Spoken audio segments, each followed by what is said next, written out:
ഒന്ന് ഒന്ന് രണ്ട് മൂന്ന് നാല് അഞ്ച്. എന്ത് അഞ്ച്?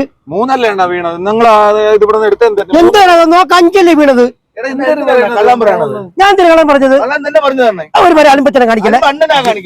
അണ്ണാ മൂന്ന് ഞാൻ നോക്കിക്കൊണ്ടിരിക്കണം. ഒരു നേരത്തെ എന്തൊരു പരിപാടി? അത് ശരിയല്ല. ഇല്ലാത്തവരുടെ ഞാൻ ഇങ്ങനെ കളിക്കല്ല കേട്ടാ. ഇങ്ങനെ എന്ന് വന്നാലേ അലമ്പിയല്ലേ എന്താടാ ഇങ്ങേരി?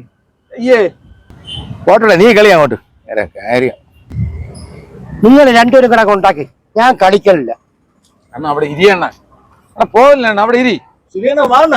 എന്താണ് കുട്ടികളെ പോലെ? നീ അല്ലേ പറഞ്ഞ ഞാൻ കള്ളക്കളി കളിച്ചത്? കളിച്ചില്ലേ? ചുമ്മാ ഞാൻ ഇവിടെ കള്ളക്കളി കളിച്ചു. നിങ്ങൾ കളിച്ചതാണ് സത്യക്കളി. ഒന്ന് വന്ന് ഇരിയണ്ണ. നീ പറഞ്ഞോട്ട് ഞാൻ വരാം. എന്തിനാ ഇത്? നീക്ക് എവിടെ പോയാലും അലുമ്പാണല്ല.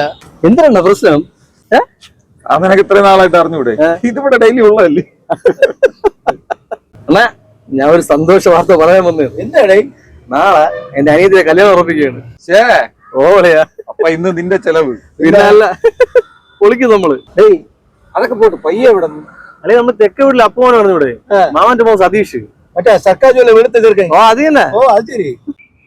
നല്ല ഡീസന്റ് പയ്യൻ, നല്ല ബന്ധം, പെണ്ണ് രക്ഷപ്പെട്ടു. സാജ, ഓ എന്താണ് ഇവിടെ ഒരു കാര്യം പറയട്ടെ. കൊറേ നേരം ആയല്ലേ? നിങ്ങൾ എന്തോന്ന് പറയണ? എന്തോന്നാ കാര്യം? തോന്നുന്നു നമുക്ക് ഈ കല്യാണം വേണ്ട. കല്യാണം വേണ്ടേ? അതെന്താണ്? ഈ ചെറുക്ക ശരിയല്ല. ഭയങ്കര കുടിയാണെന്ന് ചെറുക്കായി. അതിനിപ്പോ എന്താണ്? നമ്മളെല്ലാരും കുടിക്കണല്ലേ? നമ്മൾ രാത്രി 2 എണ്ണം അടിക്കണം. ഇത് അതുപോലെയാണ്. ഇത് രാവിലെ തുടങ്ങുന്ന കുടി രാത്രി ആയാലും തിരിവില്ല. ഒരു ബോധമില്ലാത്ത അവസ്ഥയിലാണ് നടക്കുന്നത്. അത് മാത്രമല്ല, എനിക്ക് നിന്റെ മുമ്പ് വെച്ച് പറയാൻ പറ്റൂല. ഇവരെ കാണാൻ പറ്റാത്ത പല സ്ഥലങ്ങളിൽ വെച്ച് ഞാൻ കണ്ട്. അറിയാമോ? എന്റെ അഭിപ്രായത്തിൽ ഈ കല്യാണം വേണ്ട. ഈ കൊച്ചിനൊക്കെ ഞാൻ പൊടിയിൽ എടുത്തോണ്ട് നടന്ന കൊച്ചാണ്. ഞാൻ നിന്റെ ഇഷ്ടംപോലെ ചെയ്. ചേട്ടാ, ഞാൻ ഒരു കാര്യം ചെയ്യാം. എന്താടാ? ആ പയ്യന്റെ വീട്ടിൽ വിളിച്ച് ഞാൻ പറയാം, കല്യാണം നടക്കൂല. നീ വിളിച്ച് പറയണ്ട. നിന്റെ അച്ഛനെ കൊണ്ട് ആ പയ്യന്റെ അച്ഛനെ വിളിപ്പിക്കണം. അതാണ് നല്ലത്. അല്ലടാ വികാസേ? എന്തിനാണ് ഒരു പാവപ്പെട്ടവന്റെ കല്യാണം മുടക്കിയത്? എടാ, അവന്റെ കല്യാണം മുടക്കേക്ക് അവര് നല്ലൊരു പെണ്ണെ കൊണ്ട് ഞാൻ കെട്ടിക്കും. അതേത് പെണ്ണ്? എന്റെ മോളെ കൊണ്ട് കെട്ടിക്കോടാ.